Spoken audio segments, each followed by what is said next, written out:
deliver a message to us. You should have all had a program, or with an email or a text or a WhatsApp. Evoking Heru, Conqueror of all evil.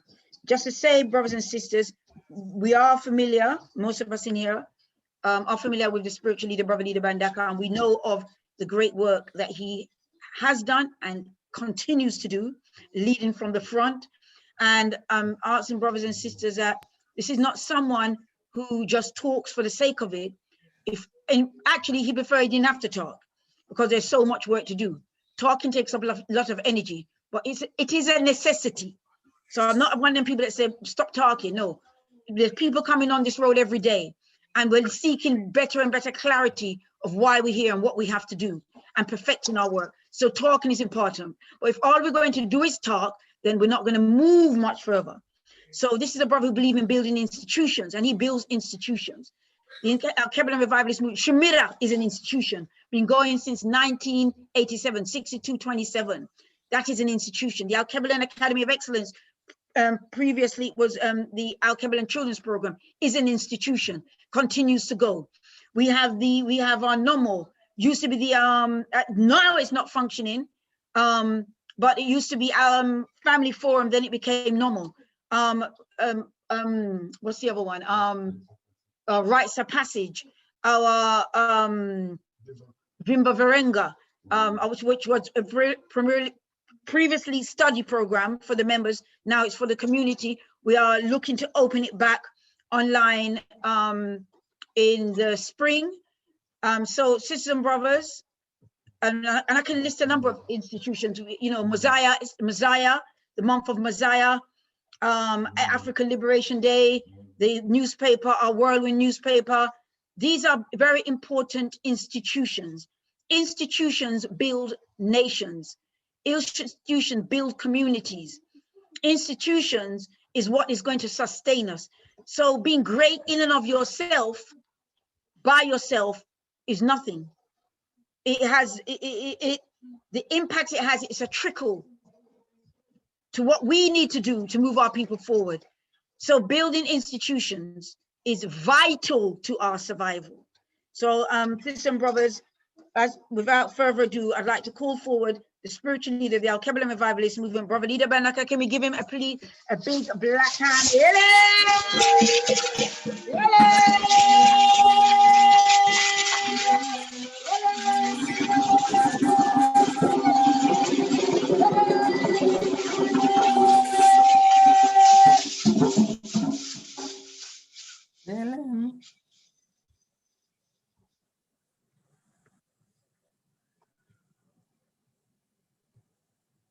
Tendai Mari, Tendai Mari, Tendai Mari, Tendai Mari Mukulukuru, Mari Mukulukuru, Zai Musumukuru, Zai Musumukuru, Zai Musumukuru, Tendai Mari, Tendai Mari, Tendai Mari. Regai mazwi andi notaura ni fungwa zamuyo mangu. May the words of our mouths and the meditation of our hearts be acceptable in thy sight. O Mwari, O Jah of our creation. Tendai Mwari. Mwari kumburerai Afrika. Ngai sumuzire sitarayo. Iswai miteore yedu. Ismuriayo itumuriako. Uyamoya kumburere. Uyamoya musbene. Ismuriayo itumuriako. Tendai Mwari. Tendai Mwari. Tendai Mwari. Mwari Jah, God bless Africa. Lift up the name of Africa on high.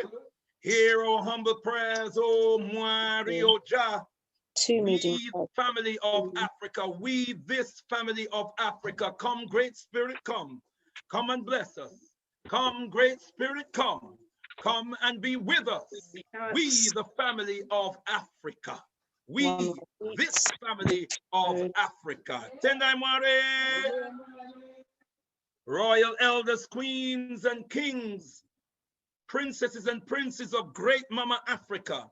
I bring greetings as always in the most precious, powerful and bountiful name of our motherland, Alkebu-Lan, Mama Africa, in the sacred spirits of our most gracious ancestors, and in a prayer for oneness, hope, and prosperity for all African people upon the face of Mother Earth. Rumbizokuna Mwariye Africa, to the God of Africa be the glory. To the God of Africa be the glory. We give thanks indeed, brothers and sisters, unto Mwari Nyakusika, God, the creator of the universe, through Muzimu Mukuru, our great ancestors, for life, for the meaning and purpose of life, and for health and strength and daily food, for the rising of Amen-Ra, the sun, giver of life, of energy, upon this day of Umoja. We didn't say Sunday, brothers and sisters. We said this day of Umoja, because we, being a autonomous, sovereign people, understand the power, the value in defining time and space, and thus determining circumstances. So this is the day of Umoja, where we observe the first principle of the Unguzo Saba, having instituted naming the days of the week not from European gods and goddesses or deities, as the word day is a shortened form for. So every day we say Monday, Sunday, Monday, Tuesday, Wednesday, Thursday, Friday, Saturday. We know that we are indeed worshiping, evoking a European deity. But when we say Umoja Day, Kujichagulia Day, Ujima, Ujama, Nia, Kuumba, Imani Day, we are not only taking back the power to define, but we are evoking these powerful principles, which are the prerequisites of our total liberation as a people. So we are thankful for the rising of Amen-Ra upon this day of Umoja. We're thankful unto Mwari Nyakusika, the God of Africa, whom we affirm reigns supreme, for all mercies great and small. And amongst those mercies, let us give thanks and praises that we are able to gather here in our virtual hall of faith, in our virtual hall of learning, to continue to nurture, to nourish, and to fine-tune ourselves so that we may make ourselves worthy of being called the children of the Most High, the sons and daughters of Africa, the descendants of Muzimu Mukuru, our great ancestors. Indeed, to make ourselves worthy of being called freedom fighters, those who have been called, those who have been summoned in this time to inspire, to inform, to lead, to galvanize, to mobilize, to organize our people in this noble fight for the total liberation of our land and our people, the glory of Muzimu Mukuru, our great ancestors, and indeed, the attainment of a much higher quality of human existence. Let me, as I move forward, once again evoke the spirit of our blessed sister, our blessed and beloved sister Nkechi Ode. Let us bring her spirit with us as we move forward in this message, because we know that she is with us in spirit. She spent many, many hours in the 16, almost 17 years of her membership with the Alkebu-Lan Revivalist movement in Shumira, worshiping with us. And she was a woman of deep, deep conviction. She loved her movement. She loved her faith. She loved her people. I want to bring her with us. I want to bring her to the center and the forefront of our thinking this evening. I want us to see her smiling face.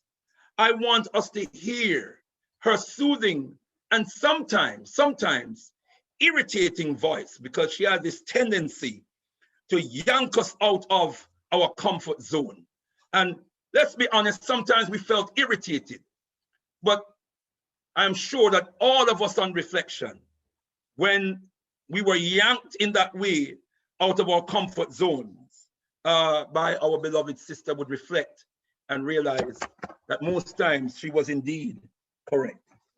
So let us bring her with us as we move forward. Our theme this evening, or this afternoon, is evoking Heru. That's our mission. Evoking Heru, conqueror of all evil. Evoking Heru, conqueror of all evil. Let me contextualize this topic.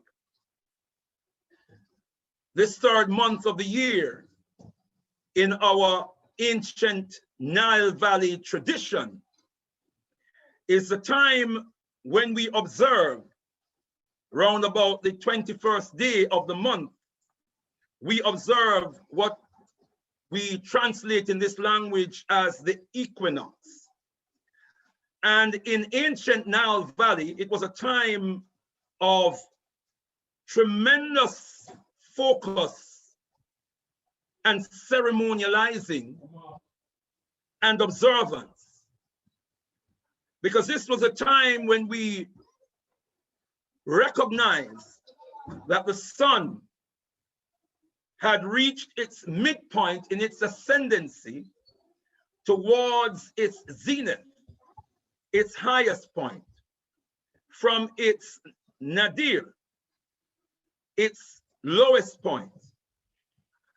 And that in our ancient African traditions, based upon a mythology or a story that was told by our ancient ancestors, we call it the Ausar-Ausetian Drama, a mythology that was designed to connect us in knowledge to cosmic forces and cosmic entities and how they affected our nature of being and our daily lives, how relevant they are to our existence, and why we needed to be in harmony with the cosmic forces, and in that context, with the elements and forces of nature. So our ancestors told stories for different reasons. One of the reasons is that it was entertaining to the children.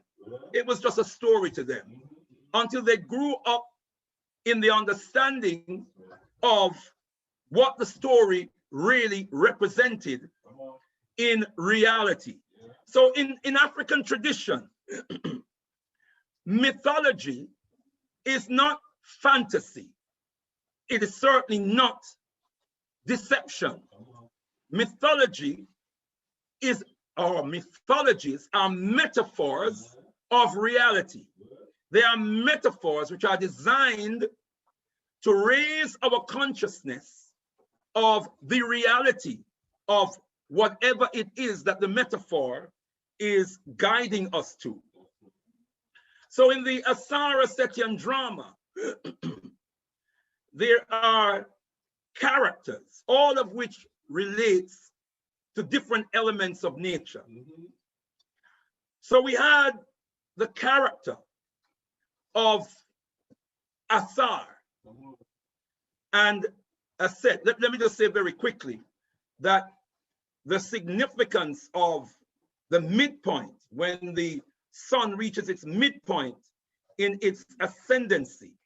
It is said to be at the cross, the celestial cross, because this midpoint represents the celestial cross, which is where the equator and the ecliptic cross each other. The equator is the imaginary horizontal line around the center of the globe, the center of the earth. And the ecliptic is the horizontal vertical line where the sun assumes its cyclical orbit around the earth. The sun doesn't really move around the earth. The earth actually orbits around the sun. But because of the 23 degrees tilt of the earth's axis, it gives the appearance that the sun is rising and falling at different points in relation to different parts of the globe at a particular time.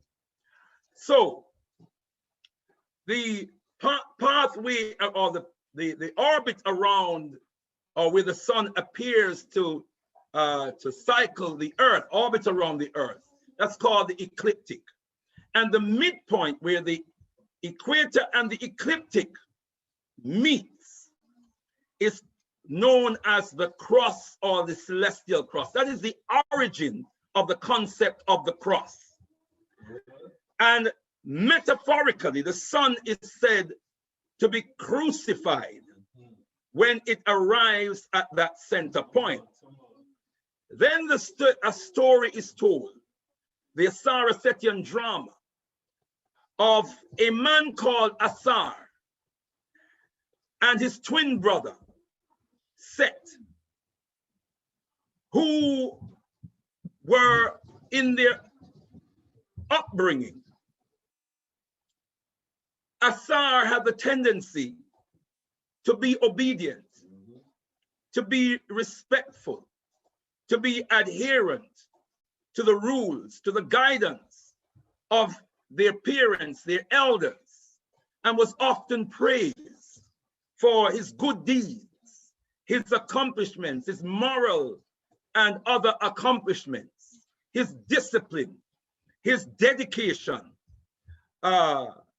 his diligence, his industry. On the other hand, his twin brother Set had a tendency to disobey, to challenge, to rebel, to be dishonest, to be underhanded.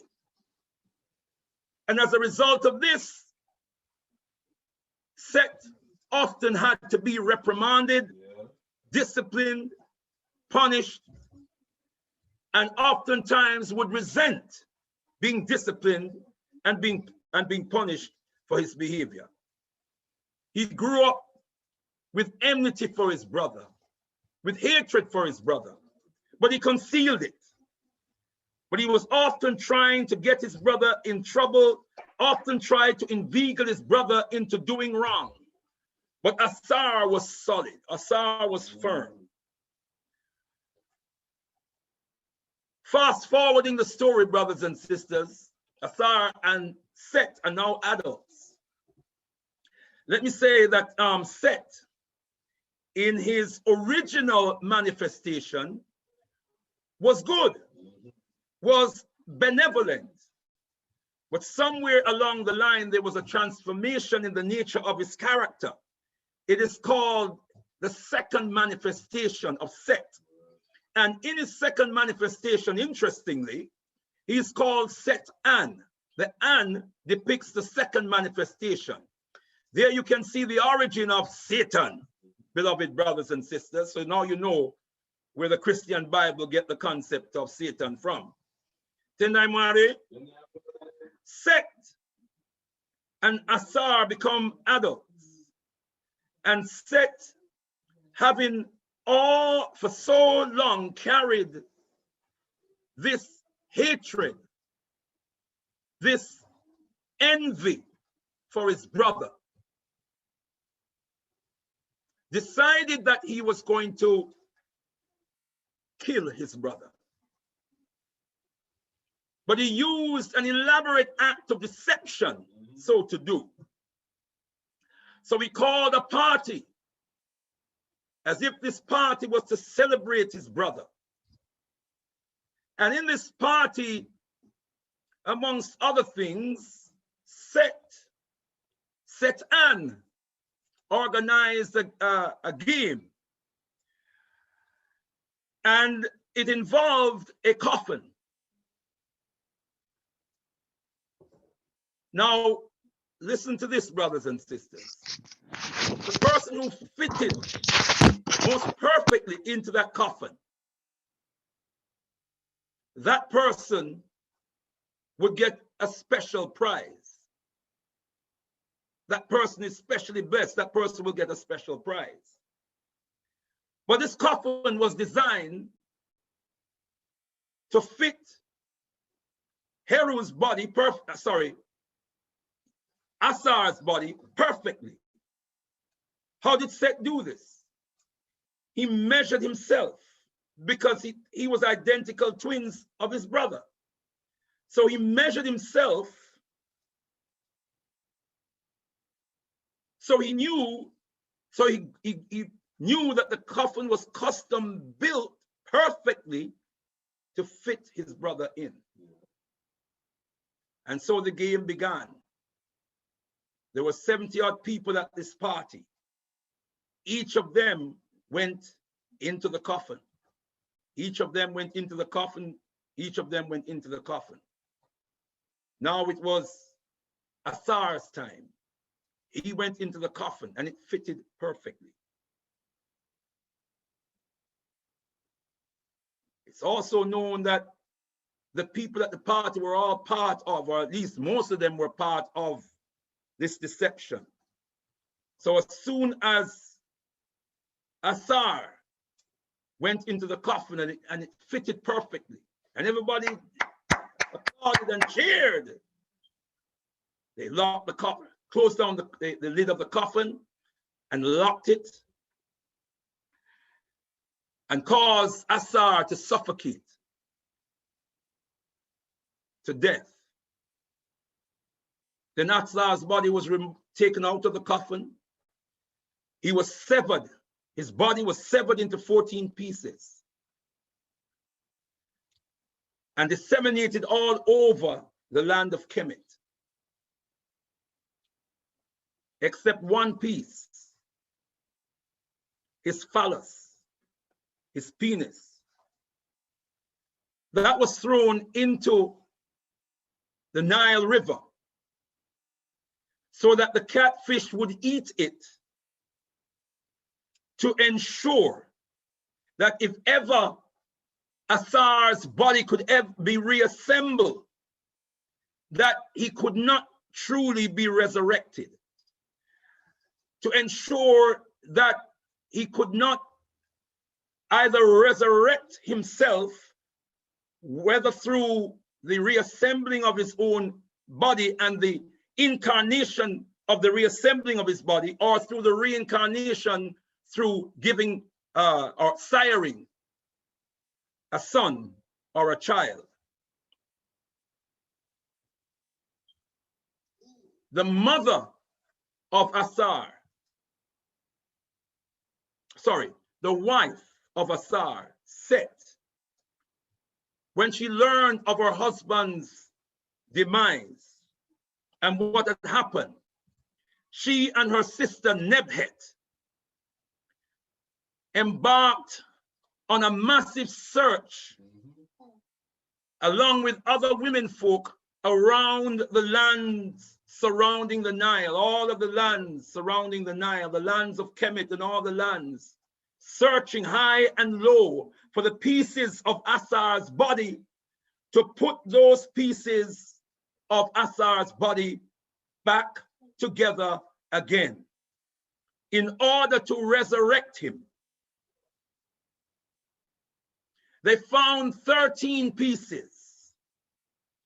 They could not find the 14th piece which is the phallus, the genitals of Asar. And so they had to rebuild. They had to rebuild his genital. If you see, brothers and sisters, the teken, otherwise known as the obelisk, we must always use the African, proper African names, brothers and sisters. The teken is a symbol of the resurrection of Asar. And at least one tradition has it that the original teken was built by the women.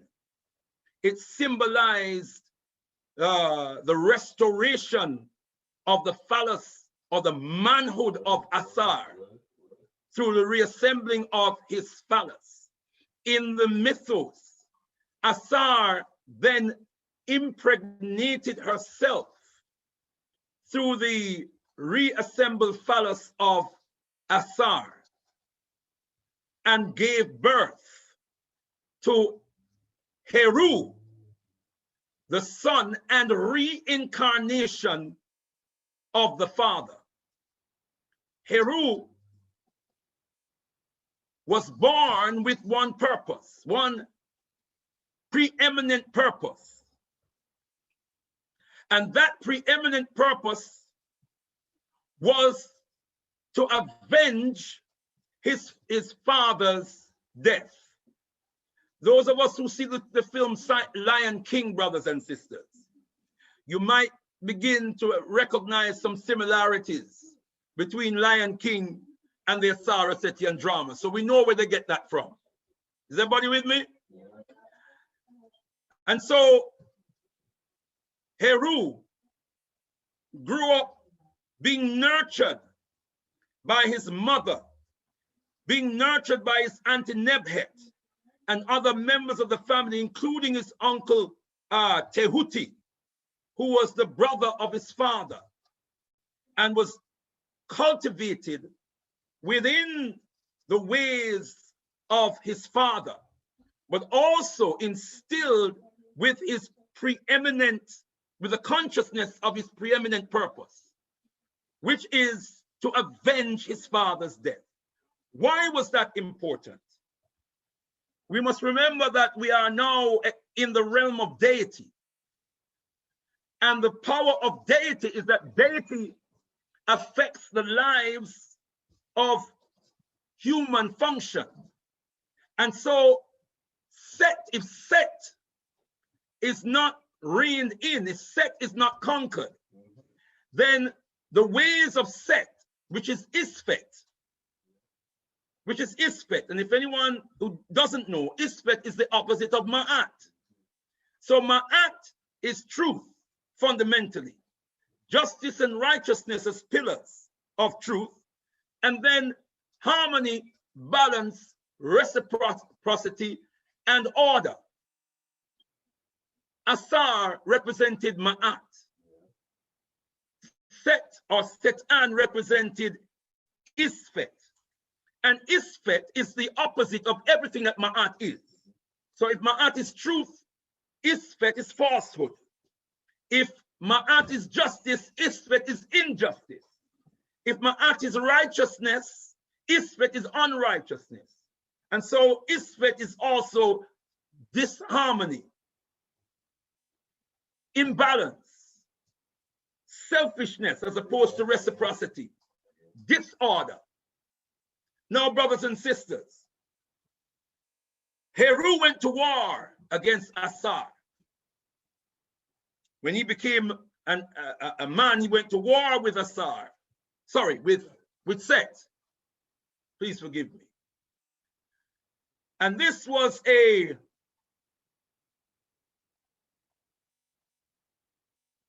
ongoing war, a protracted war between Heru and his uncle Set. When it looked like Set was getting the upper hand, and Heru was able to overpower Set, and then Set would overpower Heru. Now Heru was well trained in combat.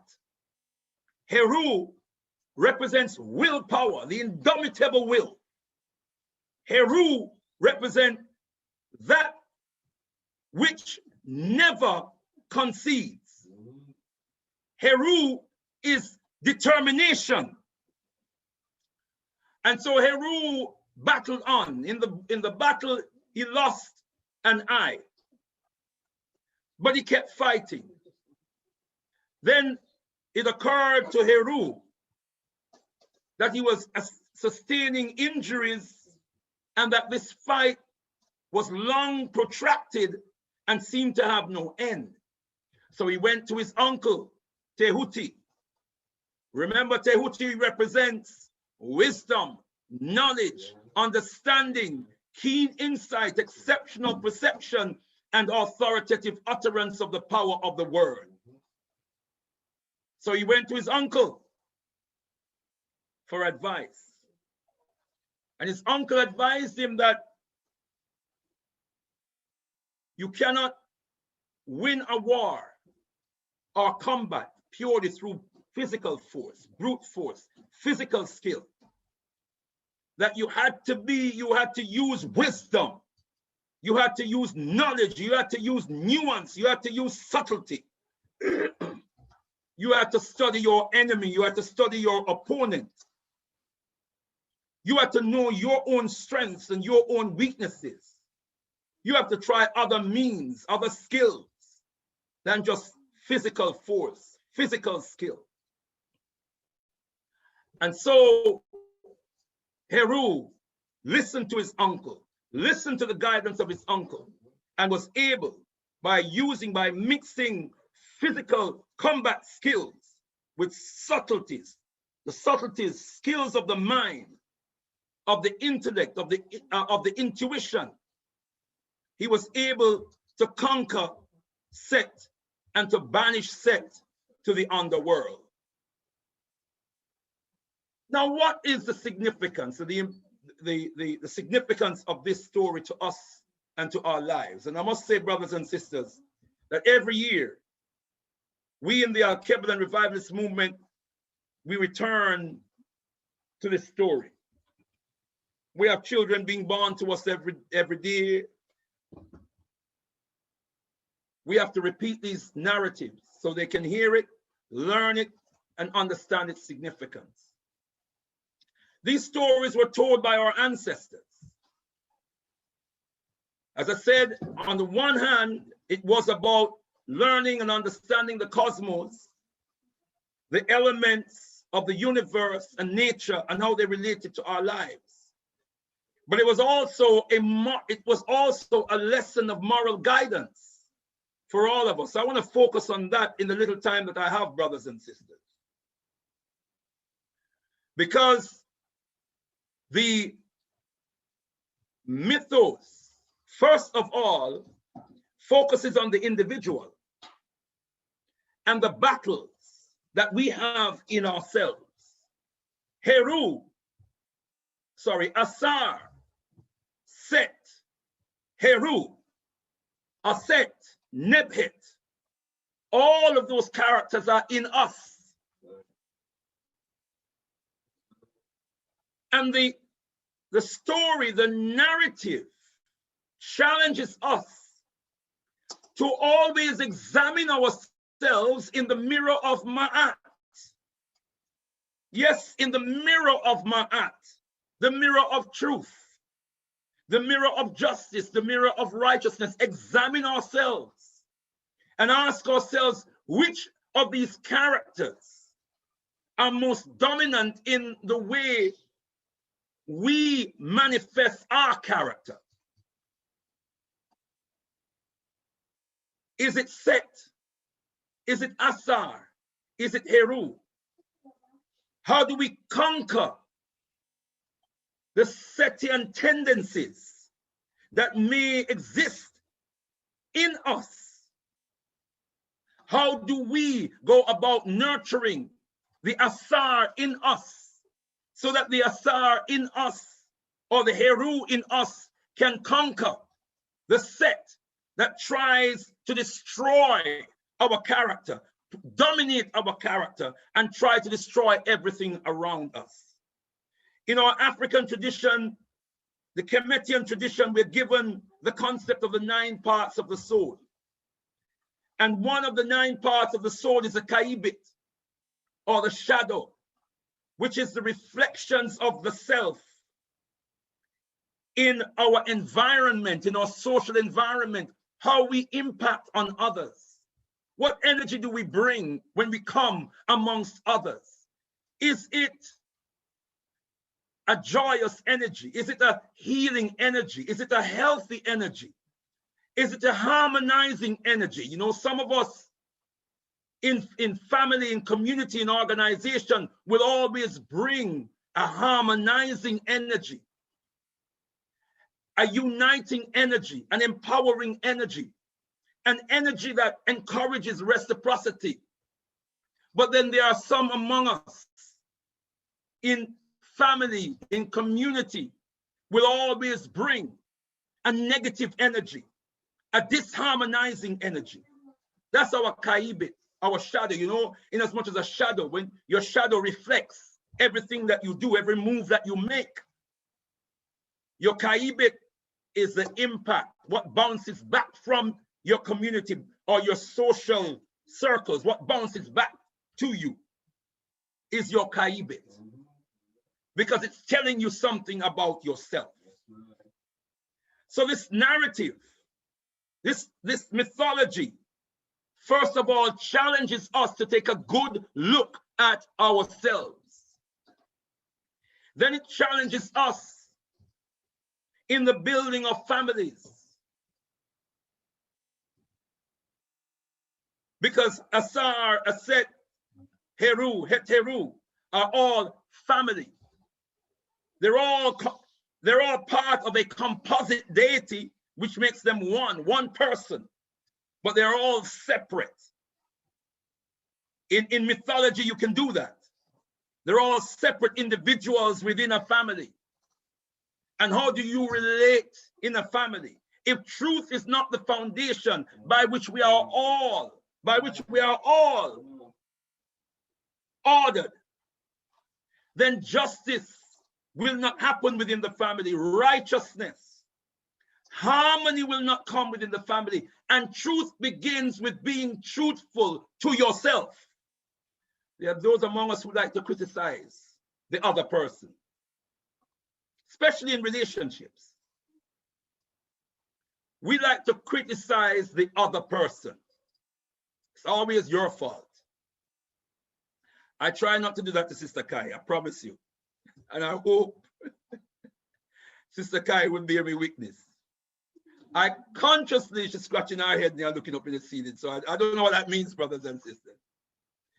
But sincerely and honestly, I do try. If Sister Kai brings my attention to something, I try not to respond by saying, but you. But yesterday, you. But last week, you. Even if I think that's relevant in the bigger picture, if Sister Kai calls my attention to something, that's her moment. I have no right to invade that with something that upset me last week, week before, 5 years ago. If that's an issue for me, then I must choose my moment, not this moment when she's calling me to task. I must choose my moment. It reminds me, you know, of Malcolm X and Mama Betty Shabazz. I read this some years ago, brothers and sisters, so I'm trying to sort of piece it together in my mind, where Mama Betty says that they used to have every Umoja Day, every Sunday morning, they had a family, let's call it a family forum, where they used to talk about their faith and it's the impact of the faith on the family and you know, philosophical issues and issues to do with family values, etc. And she said for weeks, for months even, Papa Omawale Malcolm X used to do all the talking. The family gathering was convened and he would start the thing and he would do all the talking. And one day when they gathered, As soon as he was about to speak, she jumped in and she took control. And then afterwards, she said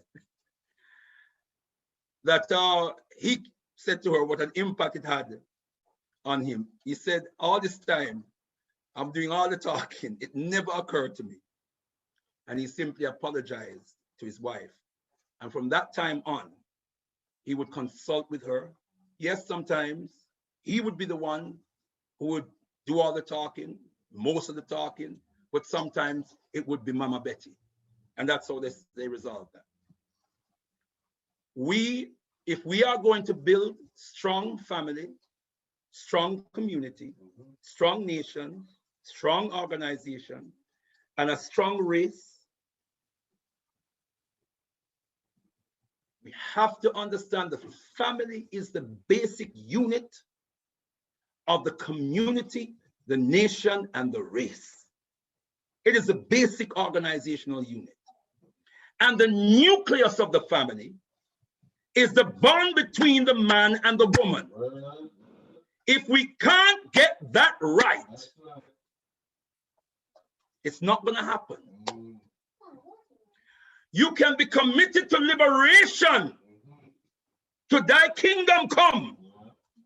It's not going to happen if we can't get it right in our male and female relationships. And it begins with me. Now, every one of us saying, me, taking the responsibility to look at me in the mirror of my heart. My challenge is stop looking at Sister Kai's imperfections and noting down her imperfections. Right? For the next time she come, I'm going, when she come, I'm going to sit here, I'm going to have my list. I'm going to lick her with this, I'm going to lick her with that. Wait, man, she come again. I can't wait till she come again. You're not serious about liberation. You ain't serious. You're not serious. See, even if I'm going to bring something to my queen, and she's a good listener, I give her that. Not always, but most times. She ain't perfect. Nor am I. All right? She did saying I am champ. She's not. All right? As beautiful as she is, she was some really wonderful, but she's not perfect. And if she come back, when she goes, she try to convince her she's perfect. Don't believe her. But she's beautiful. She got some wonderful ways. But brothers and sisters, if I come to Sister Kai with my issues, and she's gracious enough to hear my issues and to hear my concerns, and at the end of it all, I must invite her, if not straight after, I must invite her. When you're ready, I know you have some concerns. Come and talk to me. You see, we have a tendency in relationships, beloved. We go into relationships demanding from our partners. Demanding.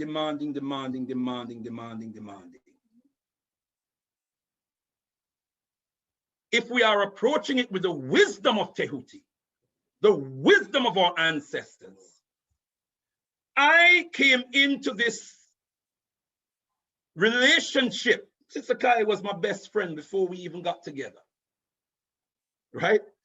I came into this relationship with Sister Kai because I had something to give. I had love to give. That's the reason why I came in this. I had an abundance of, I love this woman. And I wanted to pour that love onto this woman in a way that she comes out of this feeling like a queen, like a goddess. That's my job. Then I pray and hope that she will do her job. But my primary responsibility is to pour love onto my queen. And who best to tell me if what the job I'm doing is adequate but my queen? I can't tell myself that I'm doing such a wonderful job, a perfect job. That's arrogance. That's arrogance. I can't tell myself that. Sister Kai is the best judge of that. So I've got to do some of this. And then some of this. You see, this is when Sister Kai is speaking, I'm doing this. And then when she's finished, I'm not saying that sometimes there isn't a gentle challenge or an inquiry, but most times I'm this. And then I'm this. I have to look in the mirror of my heart and truly and honestly examine myself. Because I want to build a strong family. I want to build a strong nation. I want to build strong communities, strong institutions. And I know that it relies on the relationship, the strength of the relationship that I have with Sister Kai, as much as the strength of the relationship that all of us have with our loved ones. Okay, let me try and round off this message, brothers and sisters. There's so much more to be said on this, okay?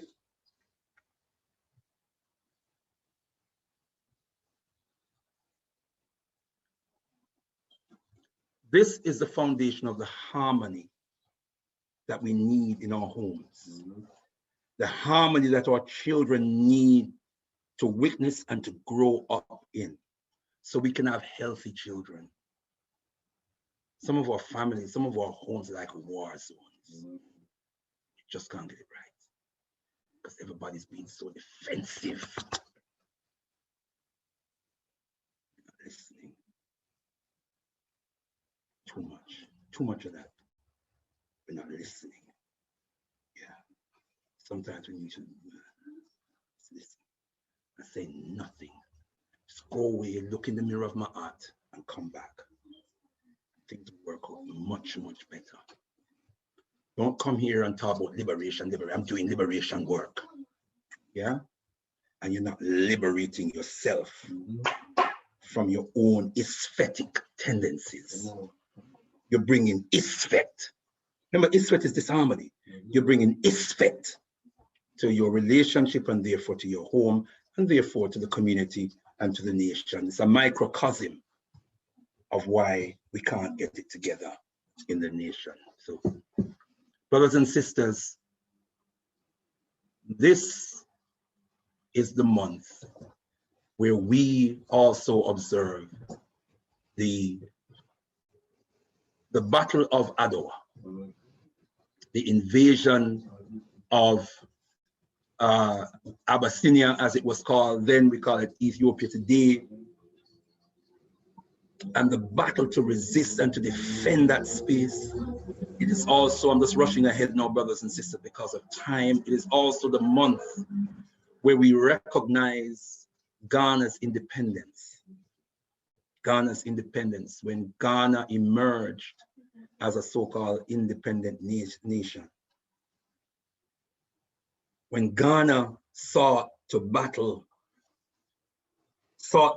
evoke Heru in order to conquer the evil of colonialism. When Menelik II evoked a Heru in order to conquer the evil of the Italian invasion. But brothers and sisters, what happened, that even though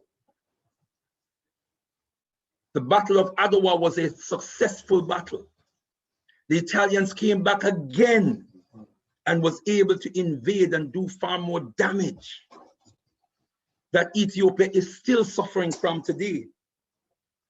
The mustard gas that was used, that was given to or sold to the Italians by the British, for example, the effects of which Ethiopia is still suffering from today.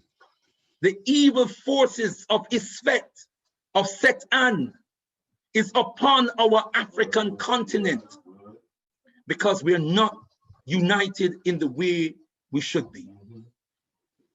The Osagefo raised up an example of what we could become as a nation, as a continent. He had a scientific program in place to transform the African continent to the #1 superpower on the planet because of the Setian disposition of elements, even within his government, in his army, in his police forces. He was frustrated and then he was toppled. Because the unity was not there as it should be.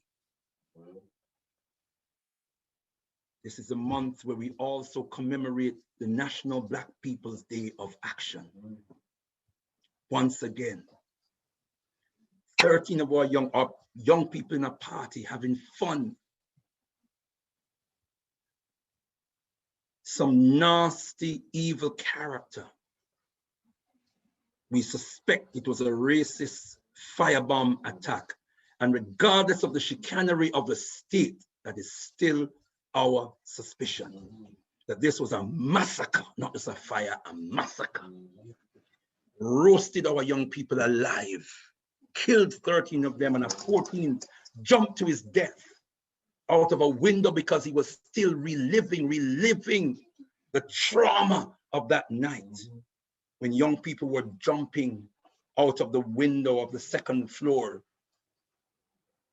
trying to escape the fire, jumping to the death or to severe injury. Brothers and sisters, we have people in our community to this day that are severely mentally afflicted and physically afflicted. One of the brothers who was supposed to attend the meeting last night couldn't come because he was debilitated by the lingering effects of the physical damage to his body. He was one of the men who jumped out of it. There was heroism.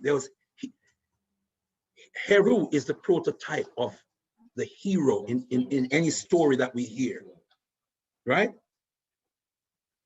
Heru is heroism, bravery. There was that on that night, there are accounts of bravery of young people going in and out of the fire, trying to save other young. Just think about that for a moment, brothers and sisters. But in the aftermath, as the state, through the police, the criminal, the Crown Prosecution Service, the chicanery of the inquest, to this day, we don't know the truth. And why? Because the forces of evil were able to worm themselves into and amongst the families and create discord. People started blaming people in the family, accusing this one and that one of having done this wicked and evil deed. And we took our eyes off the enemy. We have to evoke Heru. Heru, the son of Ausar. We have to remember that Ausar represents Ma'at. We must begin with truth, and truth begins with each one of us looking at ourselves in the mirror of Ma'at and purging ourselves. If we look at ourselves in the mirror of Ma'at, we will always see that there's something that needs fixing. You know, when we're going out, brother, we powder up ourselves and put our makeup and pretty up ourselves. Yeah? I say, look good now. Can go out a road and meet people. Some of it, they like to go look woman or go look man. Right? We fix up the outer layers, but we don't fix up the inside, you know, as much. We look at ourselves in the physical mirror and say, yes, we're perfect now. See that? Handsome boy, down the pretty threads. Yeah, but we don't fix up the inside, and we got problems. You can't go through 500 years of the Ma'af and don't have some serious problems. And so we bring that not only to our relationships, but we bring it to our organizations. That's why our organizations are not working out. But because of time, this is what I'm going to close on, brothers and sisters. This is what I'm going to close on. You know, to evoke Heru, we need, remember, the women of Kemet working in tandem, working with Aset and Nebhet, organizing systems that could search for and find the pieces of Asar to reassemble Asar, and then to wrap his body, and then to nurture his body, yeah, massage his body with healing balm, healing oils, and then wrap his body and heal his body. That's what we have to do with ourselves. We're broken. We are broken people, and we have to heal ourselves, beloved. And we have to remember that part and parcel of putting things together is the systems that we put in place. We are oppressed through systems, through institutions that our enemy has built to make their oppression and exploitation of us work to perfection. We who say we want liberation, where are our systems that are designed to bring about Pan-Africanism, nationalism, to empower our people for liberation? Where are those systems? Where are those systems of accountability that can hold us to task, take us to task as and where necessary? I want to throw out a challenge to you as I move to my close, beloved brothers and sisters. Ask yourself, each one of us here, ask ourselves, think about for a moment all the things that we are compelled to do on a daily basis within the Babylonian system in order to be able to feed, clothe, and shelter ourselves, and to move around the streets unfettered. Think about the fact that we have to get up, many of us, and go to work. We have to pay taxes. We have to do what the bosses in our workplace tell us to do. We have to do that. Even pulling up, driving on the streets when the light says red, the traffic light says red, you have to stop. If not, there are consequences. There will be consequences. They can either stop your wages, or if you break the law, they can put you in prison. So you are compelled. That's part and parcel about the system work. Now ask yourself, which authority, which African authority are you compelled to respond to? Which African authority can instruct you about anything in your life? Ask yourself, what are you compelled to do on a daily basis to procure African liberation? Who can hold you to account when you do wrong? Which African can hold you to account when you do wrong? And if our answers are negative in the latter, but positive in the former, then that is a recipe for the perpetuation of our oppression, our exploitation, and our degradation. We will never be a liberated people without a system in place, and without institutions in place, and without an order in our lives that compel us to do things. There's an African authority that represents the collective cause of our people that can call us to task and call us to account. If that's not built into how we live our lives, then we are never going to be a free people until we put those structures in place. Go into other communities, beloved brothers and sisters, and you see those structures, you see those systems. You can talk with the Jews and the Sikhs.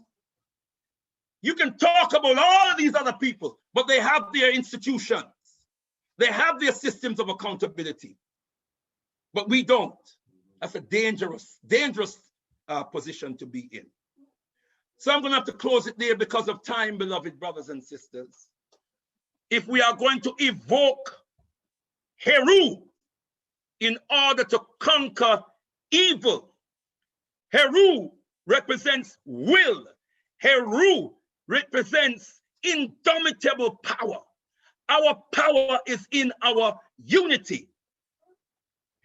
Our greatest power is in our unity. When we gathered, when we hit the streets 40 years ago for the National Black People's Day of Action, 25,000 or 30,000 or 40,000 or 50,000 or 60,000 strong, we demonstrated our power potential.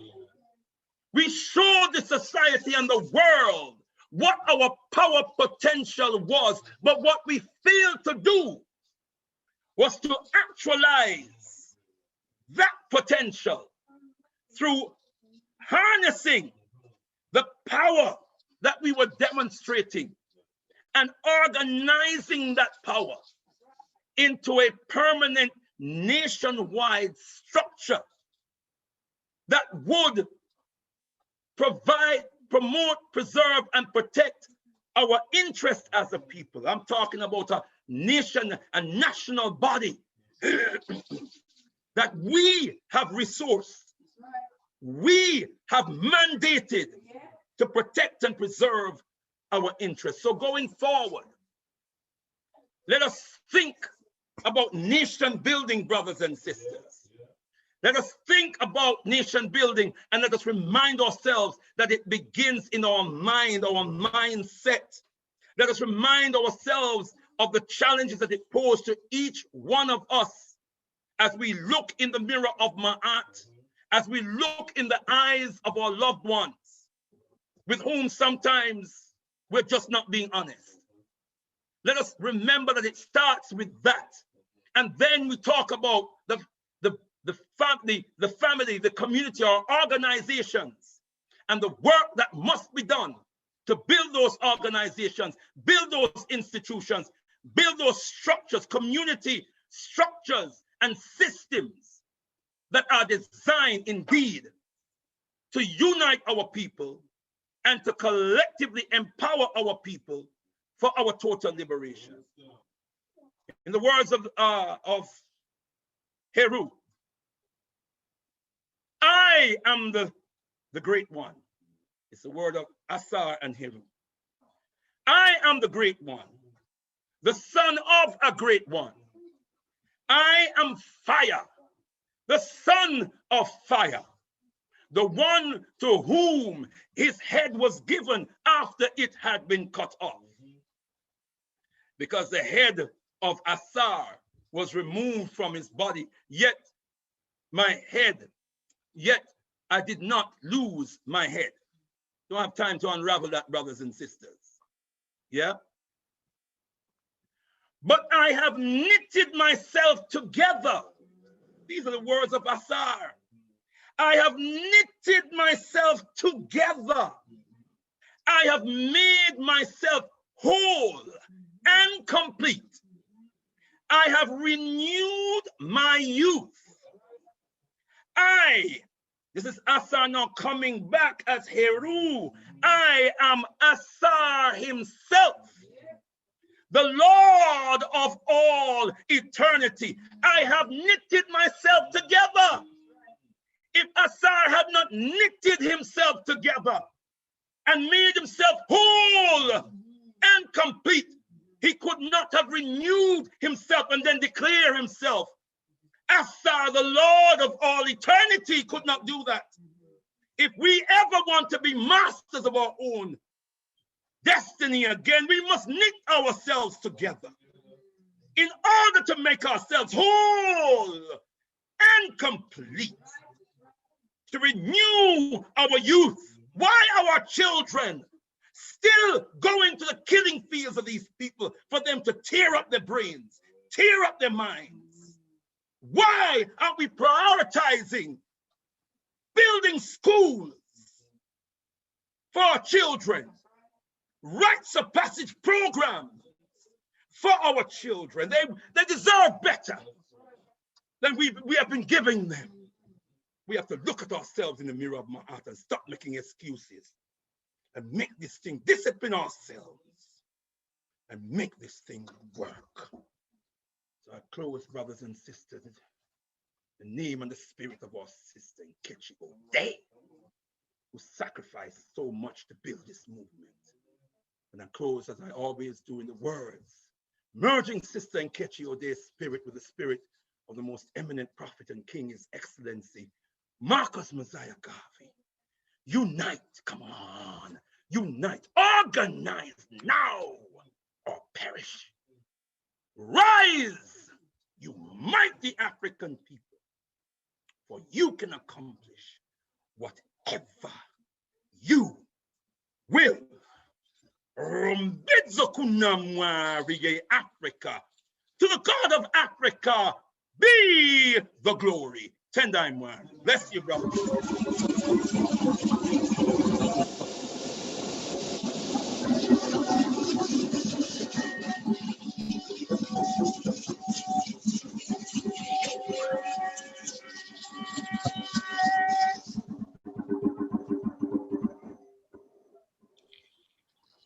Tendai.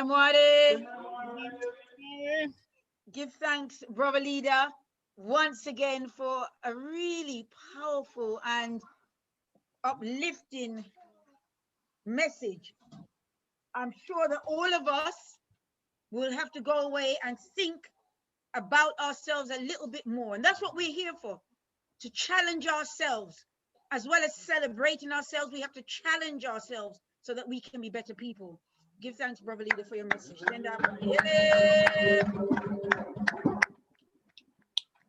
Did our announcements earlier, sisters and brothers. And some of you may not have been in the group at that time. I'm not sure if Auntie Jean, but we did give you your details, Auntie Jean. And if anybody from PSCM, we gave your details as well. I'm just going to open just for 3 comments. They have to be tight. So I will take 3 comments, give your name, make a comment or ask a question. Your question, if it's a very long one, may not, or detailed answer, may not be able to give that to you today. But I'll take 3 either comments or questions. So just please quickly unmute yourself. If you're able to also enable your video, that would be good as well, so we can see you when we're speaking to you.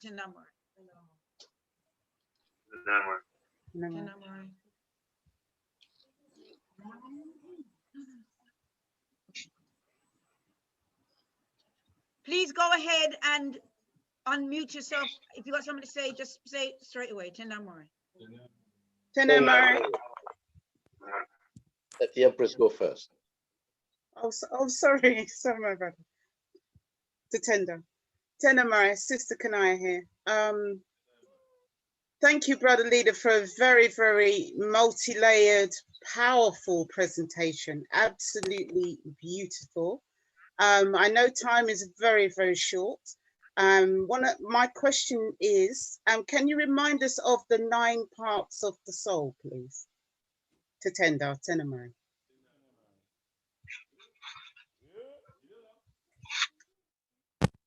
Go ahead, sister and brothers. Tendai. To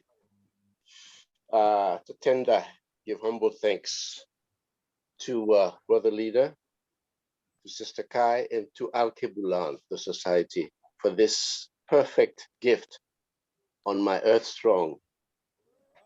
When I saw when I saw this program today, my fingers did all the work and registered me, and then it was not possible for me to attend at 1 o'clock, but I attended as soon as I could to capitalize on my gift, on my Earth Strong, and I was well pleased. This is simply to say, attender. Thank you. That is all. Please, happy Earth Strong. Sister brothers, if you need to come in, please do it now. Just unmute. Enable, that would be good as well. If not, just unmute. Say Tendai, make a comment or your question. If you've got something to announce, put it in the chat for us, please.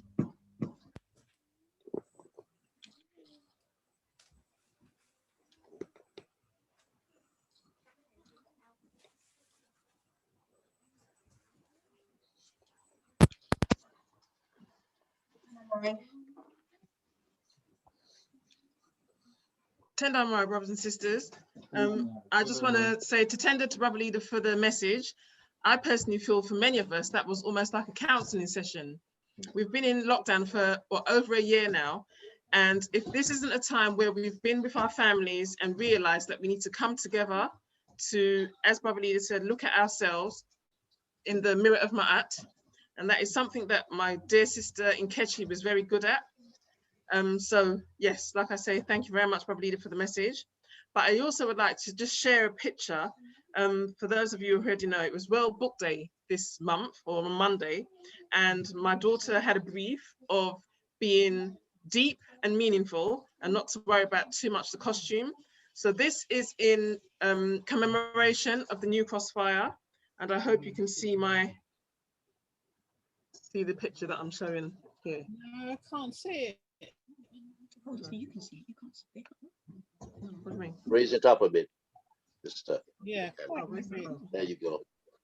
Can it be seen now? Oh, lovely. Oh, So- lovely. That was her, I suppose, contribution, if you like, in commemoration of the New Crossfire. And she's dressed Yeah. how she is because she's actually dressing up as the poet Benjamin Zephaniah. Ella. Don't worry.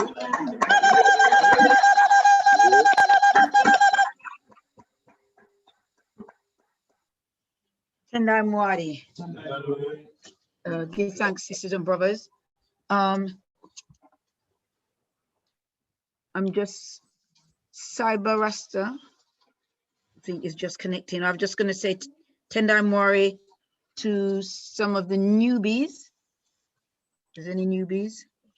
Give thanks and praises anyway, brothers and sisters, for joining us today at Shumira. Please just keep yourself linked into what Alkebu-Lan is doing. And there are other events this evening. I said Auntie Jean on Facebook, Auntie Jean's Market, and PACM TV. Auntie Jean at 7, PACM at 6. And Brother Glenroy, I think, is it 4? I think 4 o'clock, I think. 2 or 4, I can't remember. That's the Global African Congress. Okay, Chenamar, just to an announcement I omitted. Tomorrow around say 6 o'clock English time, 5:45, I will be delivering a solidarity message. This event is organized by the Malcolm Garvey University. It's under the slogan of "The lives of Black women matter to us." And there are going to be more than 20 activists. I've been asked to give a solidarity message. And this is in honor of Sister Mrs. Maribel Pinto, chairwoman of the Black Movimiento Afro de Azue from Chianeca, Ecuador. She was murdered. You can see a modern day lynching. She was stabbed 113 times. And everyone's very clear that this was like a warning to others. If you insist on coming up against the government, if you insist on challenging the status quo. She left 5 children, Tio grandchildren. Tio is 2 or 3, Spanish. No, what is this? Yeah. Anyway, we again, this is it. A number of women will be giving solidarity messages from all over the world. These are freedom fighters from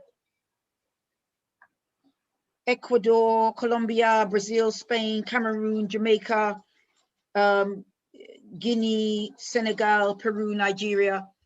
I will get the link out to brothers and sisters if you'd like to tune in tomorrow. It's in line also with International Women's Day. I personally, we don't celebrate International Women's Day. We celebrate Pan-African Women's Day, which is in Messiah, the 9th of Messiah. So we're not necessarily in solidarity with all women all over the world, but this is the day I guess a lot of women are tuned in to things like this. So, and this is in honor of a great sister, a freedom fighter, who has been taken down on the battlefield and so it's important that we honor her. So we will get the information out to sisters and brothers. Tendai Mwari. Okay. Right. Oh, Brother Glenn Royce, 4 o'clock. So just in time, brothers and sisters, while they go do some administration. Okay, sisters and brothers, we're going to close off by placing our left hand. Oh, did you do? Oh, there was a question. Oh, yes, sorry. I forgot. Yeah, because I was just commenting. I forgot. There was a question. The 9 parts of the soul. Go ahead, brother leader.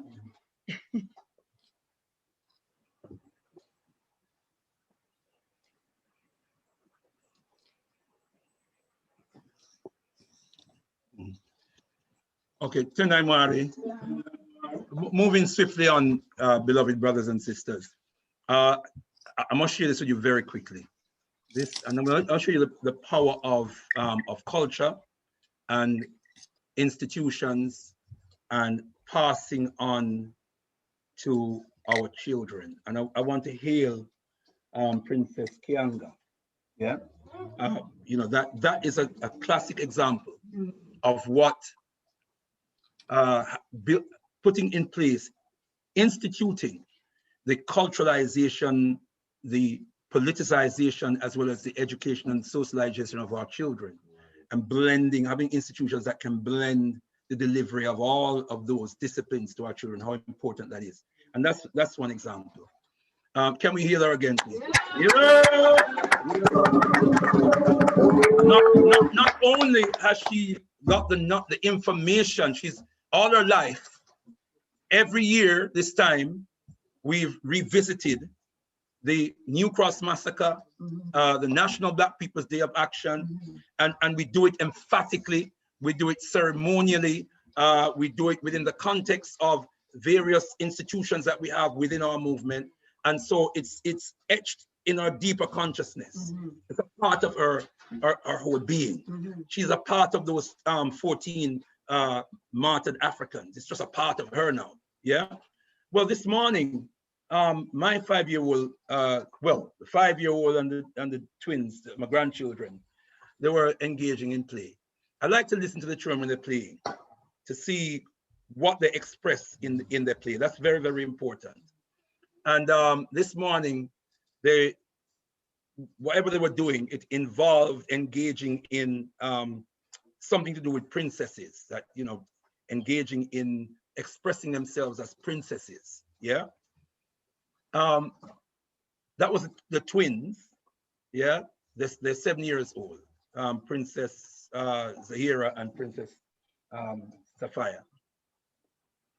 Princess Kaya, 5 years old. She then, her contribution was, whatever we're doing, we must include culture. Culture, we must include culture, like Kwanzaa and Shumira. And so her twin sisters were laughing. I think they were laughing. They were admiring her. But she got upset, and then she came complaining to me. She came telling me the story. That they want to play a princess, and I'm telling them that culture is important. And they're laughing at me. You know, so I had to try and get her to understand that they weren't laughing at her. They were just pleasantly surprised at how well she expressed it and how powerful, the logic was. But there you go, 5 years old, and she's already clear that whatever it is that we're doing, it has to be culture. Must start with culture. And then she was able to identify 2 elements of her culture, Kwanzaa and Shumira. There you go. It's in the context of that we discover our royalty. That's what she's saying, in effect, as princesses. That's where and how we express our royalty. That's certainly where she's saying, implying that's where she discovered her royalty as a princess. The 9 parts of the soul. Healer, yeah, healer.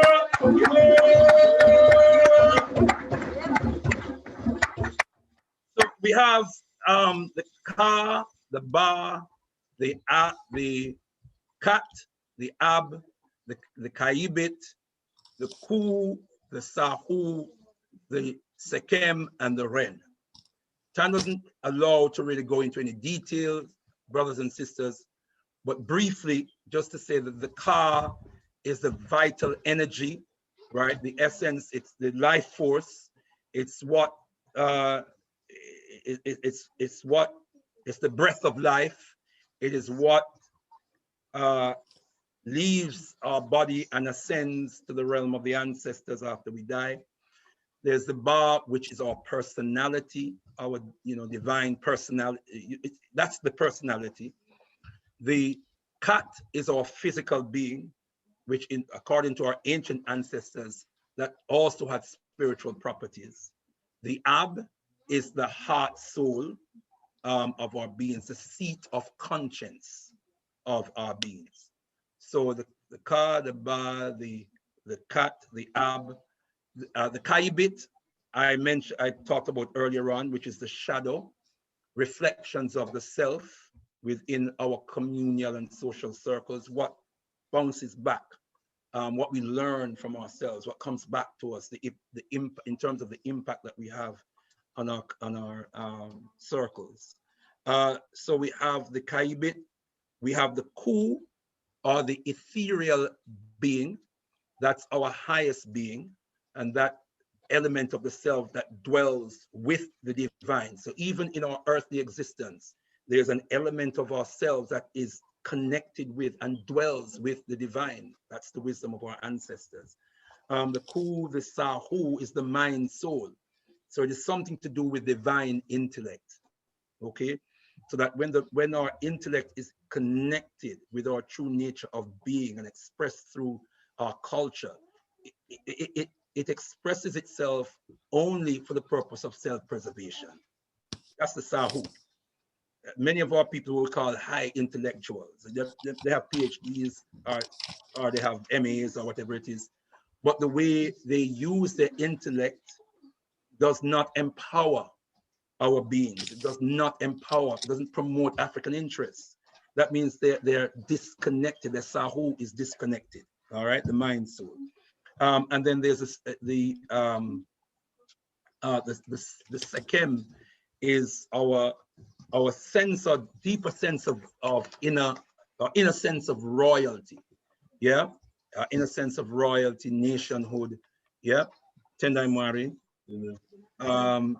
and that also dwells with the Ku. And then you have the Ren, which is and the Sekem is also word power. It's word power, it's authority. All right, I talked earlier on about the sense or the submission to African authority. When we have no African authority in our lives, when we do not commit to African authority, or when we do not express African authority, we are disconnected from our Sekem. Yeah, and it's that part of ourselves that enables us to discover our royalty, our sovereignty. That's the sovereign self. Probably is the best way of defining that. And finally, the Ren, which is the name, and that is so powerful, because the name is our essential attribute. That's what defines our essential attribute. And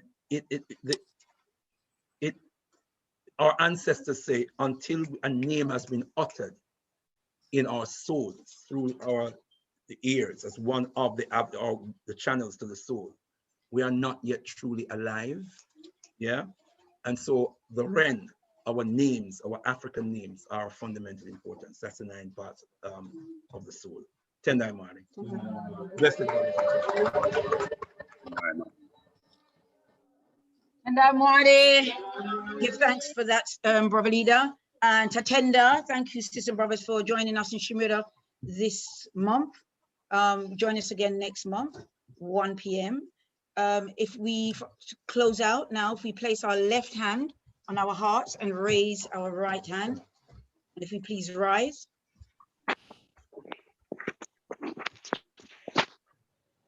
Tendai Mwari. Let us remind ourselves to take from here all that we've learned, all that we've gained in knowledge, information, and inspiration, out into the streets, into our personal lives, amongst our families and friends, our places of work, our places of study, wherever we are. Let us remind ourselves to be a shining light unto Africans everywhere. Yes. Let Africans everywhere know that Mwari Ola Dumare, Unkulunkulu, no Dume, so Dume, Ama Eshe, no Bokuane, the African God. Let Africans everywhere know that it is a joy to be in Africa. Let Africans everywhere know that liberation is indeed at hand. Tenda Mware.